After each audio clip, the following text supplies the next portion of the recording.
వల్లభనేని వంశీకి 4వ additional chief metropolitan magistrate court remand విధించింది. 14 రోజుల రిమాండ్ విధిస్తున్నట్లు న్యాయమూర్తి వెల్లడించారు. దీంతో వంశీని విజయవాడ సబ్ జైలుకు తరలించారు. జడ్జి ముందు ఇరుపక్షాల వాదనలు వినిపించారు. ఇక ప్రభుత్వం తరపున న్యాయవాది రాజేంద్ర ప్రసాద్, వంశీ తరపున పొన్నవోలు సుధాకర్ వాదనలు వినిపించారు. A7, A8లకు సైతం కోర్టు 14 రోజుల రిమాండ్ విధించింది.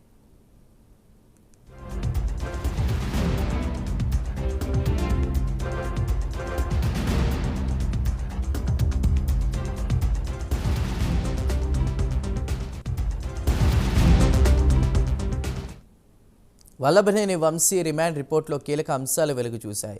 సత్యవర్ధన్ను బెదిరించడంలో వంశీ కీలక పాత్ర పోషించినట్లు గుర్తించారు. వంశీ చెప్పినట్లుగానే ఆయన అనుచరులు చేసినట్లు రిమాండ్ రిపోర్టులో స్పష్టమైంది. వంశీపై ఇప్పటివరకు 16 క్రిమినల్ కేసులు ఉన్నాయని, సత్యవర్ధన్ ఫిర్యాదు వెనక్కి తీసుకోవడంలో A7, A8 కీలకంగా వ్యవహరించారని పోలీసులు తెలిపారు.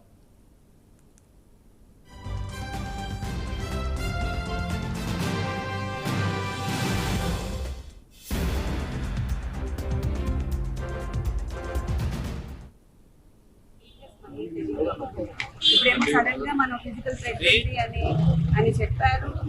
అక్కడ పోలీస్ స్టేషన్ చేశారు, ఆయన సెల్లో పెట్టారు. పోలీస్ స్టేషన్ 5 hours రెస్ట్ లో ఉంటారు. ఆయన దగ్గుతా ఉందని టాబ్లెట్ ఇచ్చాను. నాకు మ్యాజిస్ట్రేట్ కావాలి ఫిజికల్ ప్రెగ్నెన్సీ అని ఆయన చెప్పారు. మ్యాజిస్ట్రేట్ చెప్పారు, నాకు ఇద్దరు అడ్వకేట్ కావాలని కూడా చెప్పారు. మరి ఇప్పుడు రిమాండ్ ఫర్ 2 weeks ఇచ్చారు. దట్ ఈస్ స్టిల్ 25th ఇచ్చారు. కాబట్టి ఇప్పుడు ఎక్కడ తీసుకెళ్తున్నారు కూడా మాకు తెలియదు. ఆయన తీసుకెళ్లారు.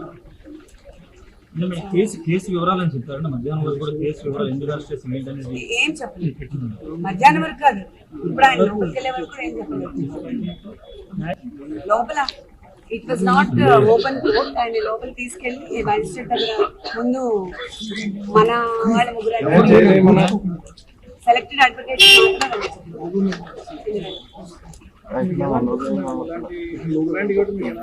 నాకు అనిపించడం కాదు, బట్ ఎవ్రీవన్ షుడ్ థింక్ కదా. ఇదంతా చాలా డిఫరెంట్ గా అనిపిస్తుంది నాకైతే.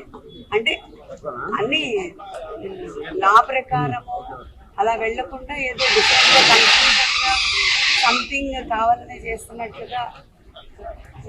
అంటే రాజకీయ ఒత్తిళ్లు ఉన్నాయి అనుకున్నాను. ఒత్తిళ్లు ఉంటాయి కదా.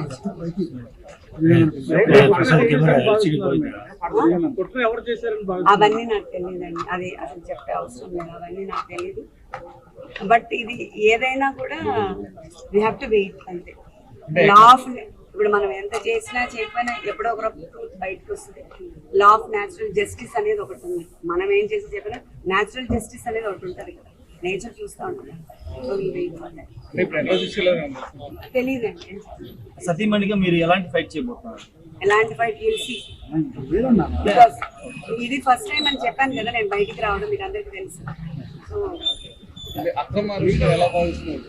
అవన్నీ నేను ఏం చెప్పలేదు. అది నేను చెప్పడానికి ఏముంది, అందరికీ తెలుస్తూనే చూస్తూనే ఉన్నారు కదా వాళ్ళు పొద్దున్న నుంచి.